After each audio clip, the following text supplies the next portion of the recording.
Hello, good morning dear students. Good morning sir. बच्चों कैसे हो?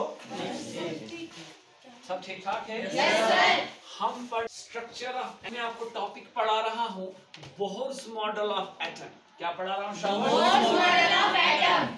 पिछली बार हमने पढ़ा था Thomson's model of atom, Rutherford's model of atom. तो आज पढ़ना है बोहर्स मॉडल ऑफ एटम के बाद। जो बोहर है इसका पूरा नाम था नील बोहर। एटम नील बोहर ने दिया, जो कि एक डैनिश फिजिस्ट था। डैनिश फिजिस्ट का मतलब होता है जो डेनमार्क का रहने वाला हो। जैसे इंडियन बोलते हैं इंडिया में रहने वाले को, अमेरिकन कहते हैं अमेरिका में रहने वाले को। और ये फिजिस्ट था, यानी कि फिजिक्स की स्टडी करने वाला था। तो इसने ये मॉडल दिया 1913 में। इस मॉडल के अकॉर्डिंग जो हमारे पास स्ट्रक्चर ऑफ एटम है, इसने कहा कि एटम के सेंटर में क्या होता है? न्यूक्लियस। जिस तरह सेल के सेंटर को बोलते हैं न्यूक्लियस, वैसे ही एटम के सेंटर को क्या बोलते हैं? न्यूक्लियस। दो सब एटॉमिक पार्टिकल पाए जाते हैं, वो कौन कौन से हैं? प्रोटॉन और न्यूट्रॉन। प्रोटॉन का चार्ज पॉजिटिव, न्यूट्रॉन का चार्ज न्यूट्रल। क्योंकि प्रोटॉन न्यूट्रॉन न्यूक्लियस के अंदर पाए जाते हैं, तो इनको दोनों को मिलाकर क्या कहा जाता है? न्यूक्लियॉन्स। क्या कहा जाता है? न्यूक्लियॉन्स कहा जाता है। और जो न्यूक्लियस के बाहर सर्कुलर पाथ हैं, इन सर्कुलर पाथ को हम बोलते हैं ऑर्बिट, या बोलते हैं शेल, या बोलते हैं एनर्जी लेवल। इनमें कौन रिवॉल्व करते हैं? इलेक्ट्रॉन्स। और इलेक्ट्रॉन्स का चार्ज क्या होता है?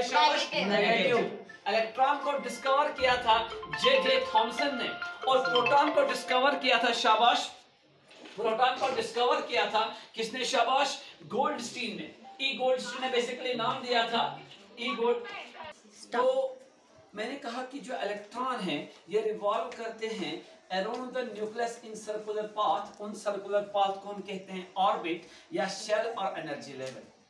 यानी कि इलेक्ट्रॉन जो रिवॉल्व करते हैं इन गोल रास्तों में, इन गोल रास्तों को ऑर्बिट बोलते हैं, शेल बोलते हैं, एनर्जी लेवल बोलते हैं।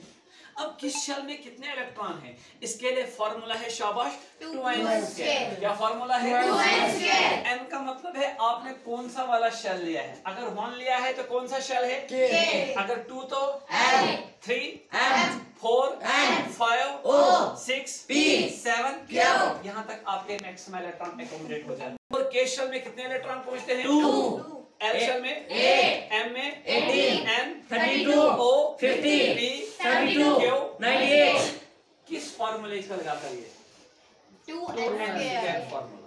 अब बेटा एक खास बात है कि जब तक इलेक्ट्रॉन अपने ही ऑर्बिट में रिवॉल्व करता है, ना वो एनर्जी करता है लूज, ना वो करता है गेन। उसको हम बोलते हैं ग्राउंड स्टेट। क्या बोलते हैं? Ground state. जब ये जंप करता है, यानी कि K से जाएगा L में, ये L से जाएगा M में, जब ये एनर्जी गेन करेगा तब हम इसको बोलते हैं एक्साइटेड स्टेट में। कहाँ चला गया ये? एक्साइटेड स्टेट में। लेकिन ज्यादा देर इलेक्ट्रॉन एक्साइटेड स्टेट में रहता नहीं है। जो एनर्जी इसने गेन की थी, ये क्या करता है? इसको लूज करता है। और लूज करता है in the form of heat and light. ठीक है नहीं?